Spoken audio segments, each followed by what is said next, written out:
Assalamu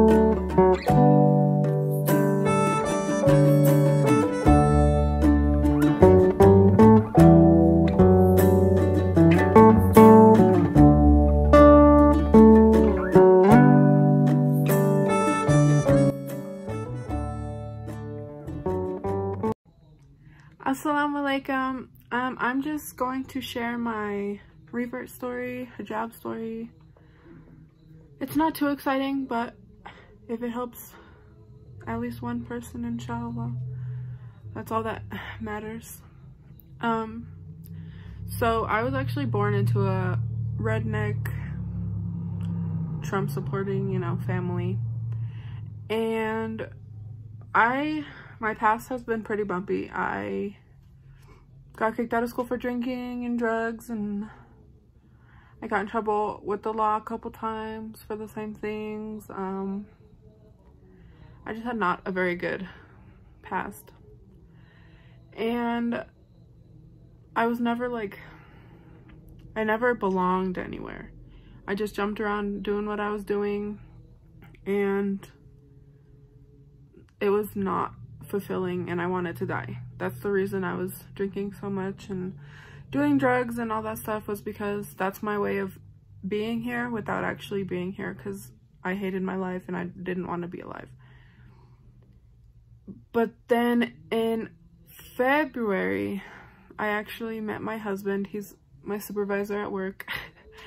And the day before I met him, I was sexually assaulted by some co-workers, and nobody could do anything about it because there wasn't enough evidence. And I was like, that's it. That's the last straw. I don't want to be on this world anymore. I don't want to be alive. I just don't want to do this anymore. But I met my husband the day after that happened. And I grew up in a Christian household, so I was praying every night for something to happen to me to make my life better. And I think my husband was the answer to those. And my husband is a Muslim. And just by the way, I did not become Muslim for him. I became Muslim for me, but he introduced Islam to me. And he was, at the very beginning, his mom kept asking me, oh, when are you guys getting married? And I was like, we've only been together for 11 days. And I didn't understand why she was pushing so hard. And so I started reading the translated version of the Quran, and I was taking it up upon myself to learn Islam, because he seemed to be happy living his best life. And I think it was about a week or two in, me and my husband, my boyfriend at the time, we got into a huge argument about my past. And I just broke down and I said, please God, send me some sign that I'm gonna get through this. Send me some sign to make me happy. I just can't do it anymore. And right after that, I just had this feeling in my heart that I needed to get on it and learn more. And it kind of became addicting. I couldn't stop reading, I couldn't stop studying. But I was like, I'm not ready to say my shahada. I don't want to take that step yet. I'm so scared. And so I was researching it all the way up until August. And in August, me and my husband took a trip to see his family in Jordan. And I was like, okay, I'm gonna do my shahada in Jordan. I think it's gonna mean so much more to me that I'm saying my shahada in a Muslim country with other Muslims that I actually kind of know. And so I thought you had to go to the mosque, and I was like, I'm not speaking Arabic in front of all these people. I'm gonna be so embarrassed.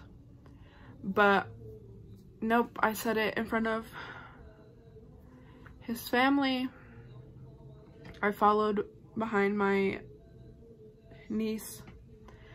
She was saying it to me and I was copying her, and that was that. And then I was like, I'm not covering my head. Like, I just can't do that.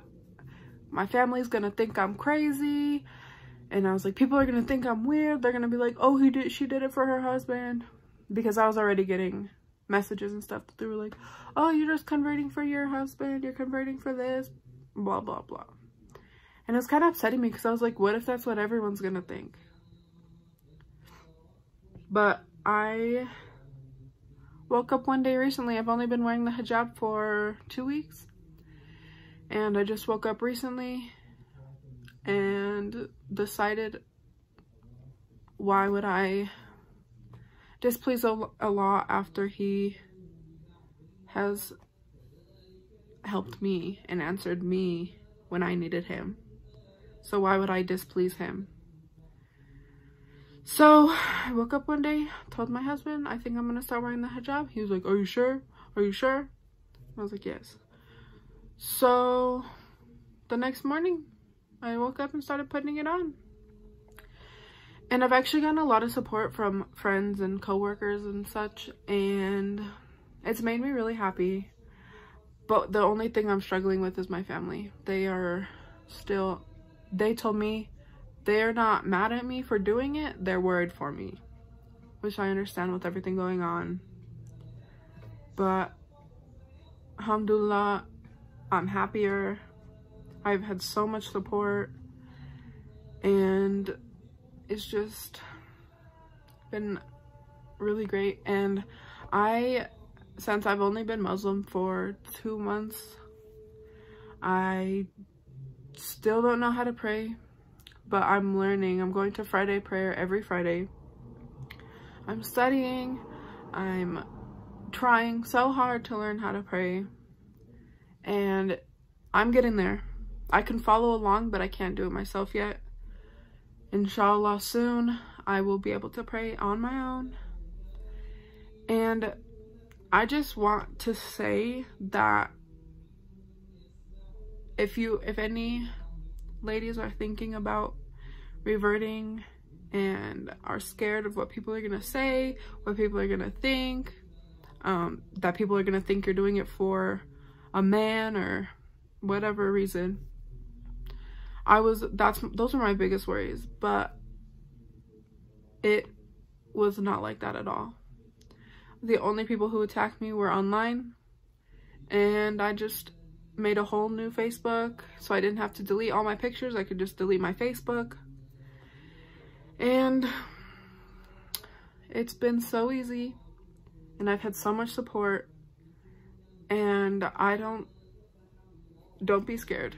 That's all I have to say, is don't be scared, because I was so scared, and that's what was stopping me. That was the only thing that was stopping me, was my own fear. And once I did it, I've been so happy, have so much support, and it's just been amazing, alhamdulillah. Sorry it's kind of boring. My story was kind of boring, but inshallah it'll help at least one person, and that's all that I need. And if anyone needs anything, I'm always here. There's so many people online that are willing to help, and may Allah make it easy for whoever to become a revert. And yeah, thank you for watching.